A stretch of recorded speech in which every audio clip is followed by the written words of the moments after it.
여기 수학 성취도에서 상위권을 유지하면서 흥미도도 높은 나라가 있습니다. 이 학교에 근무하고 있는 박지윤 선생님은 한국에서 대학까지 졸업하고 덴마크의 수학 교사가 됐습니다.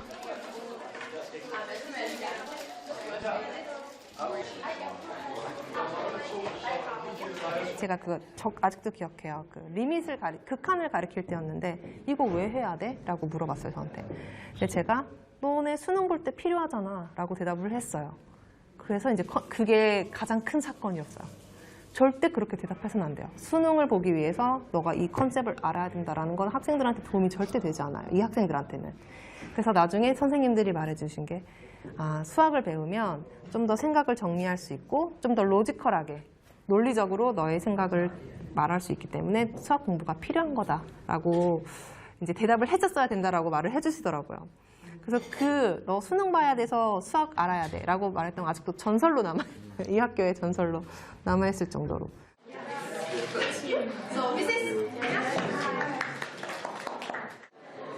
한국과의 문화적 차이 때문에 처음엔 실수도 많았다는 박지윤 선생님.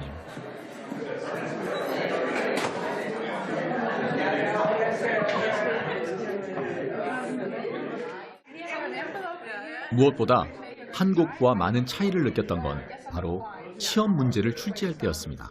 학교 선생님들이 쉽게 내라 이제 시험 문제를 이렇게 조언을 해줬는데 제 나름대로 쉽게 낸다고 한국 레벨에 비해 쉽게 낸다고 냈지만 그 문제가 덴마크 학생들한테는 너무너무 어려웠던 이제 시험 문제가 됐던 거예요.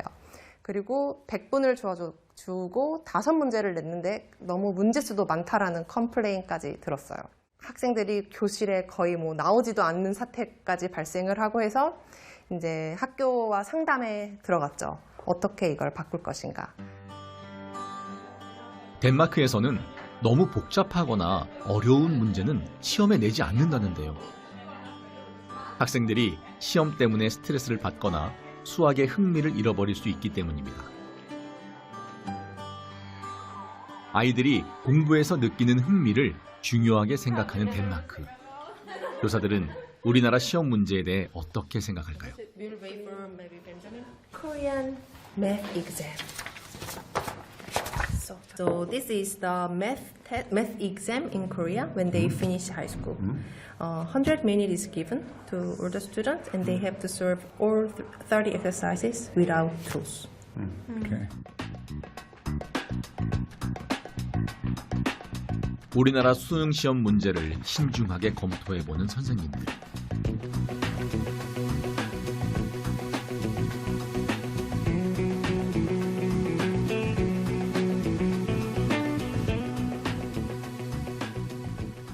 Impressive. That was a long time ago. Can someone help me? We can conclude that it's too difficult. Yeah, way too difficult for us. The most easy one here are way more difficult than the most difficult Danish questions. Okay. They have to solve in 100 minutes, and we have 4 hours For half or for two-thirds. half, The amount, yeah. for half the amount. I mean, you that's state right. Yeah. the answer, Yeah. and that's it. Yeah. Here it's more like you get the answer maybe, but it's more like then you have to account for how you do it. It's more of an understanding how you come up to your answer and try to evaluate what the answer is worth. Is it okay? Is it good? Or something like that. That's, I think, is out here. Yeah. I don't see it. 학생들에게 수능 수학 문제를 보여주고 그중 한 문제를 풀어보게 했습니다. I didn't have to do it, but I felt like, oh my god, if I have 100 minutes for this, I wouldn't be able to do it because it had a lot of text. And then also, like, we're used to give us a graph or a formula and then we can solve it, and not as much, okay, if this caused this and that, and it's just too much text. So I felt a little uneasy.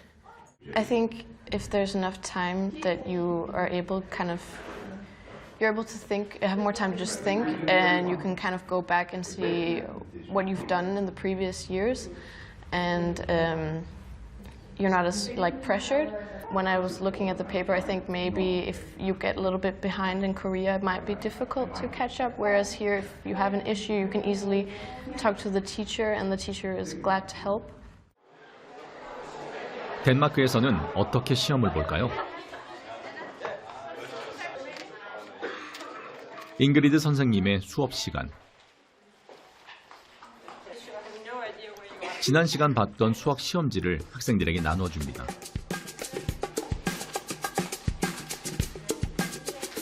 덴마크에서는 이렇게 한 학기 동안 수시로 평가가 이루어진다는데요. 바로 이게 수학 시험 문제입니다.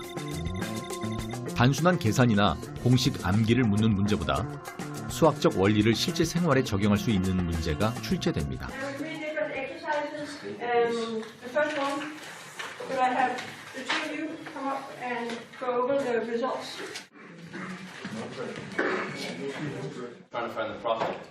정답을 맞히는 것보다 중요한 건 이렇게 풀이 과정을 설명할 수 있어야 한다는 건데요.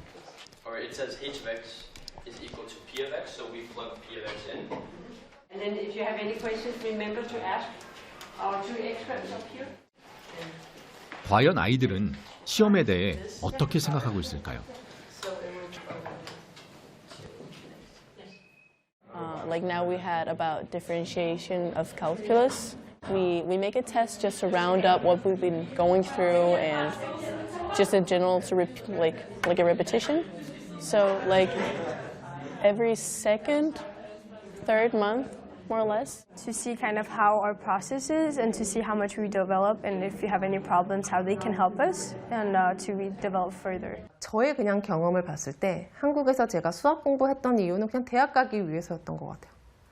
그냥 그게 유일한 제 목표였고 그게 끝나면 난 다 해냈어. 약간 이런 느낌, 이런 걸 가지고 제가 공부를 했던 것 같아요. 하지만 여기서는 좀 더 다양한 목표가 있고 그다음에 학생들이 흥미를 느껴야 해요. 여기서 학생들이 흥미를 안 느끼면 얘네들은 하지 않더라고요.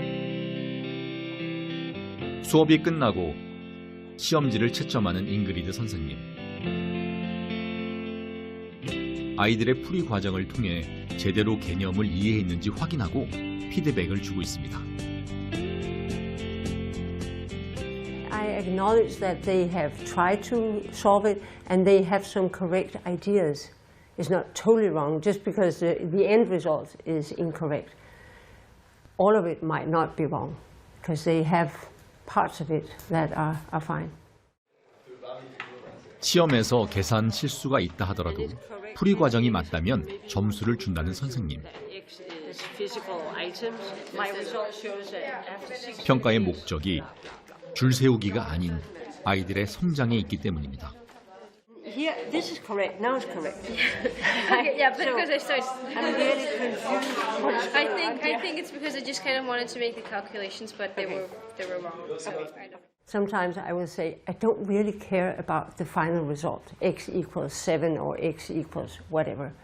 And then I tell them, if at a test they can see that the result does not make sense, but they can't find their mistake, I ask them to write that. I can see my result is not correct. It's not, it should be much less or much bigger, but I can't find my result. I think that in that sense, they have learned much more than getting the exact precise number. 흥미를 잃지 않도록 항상 배려하는 학교. 덕분에 아이들은 수학이 어렵다고 느낄지언정 수학에 대한 불안과 공포는 없습니다. For me, math it's very logical, and it's one of the few subjects that I actually enjoy. I enjoy, having to solve different scenarios and stuff. Yeah. So, do you feel confident in math? Yeah, I believe I do. The purpose of learning math, I think, is to just have a general overview of how everything works with numbers. Answer yes, no. It's more like we can laugh at the things, so it's more okay, I make a mistake, but then I learn of it, and yeah, it's very relaxing, and yeah.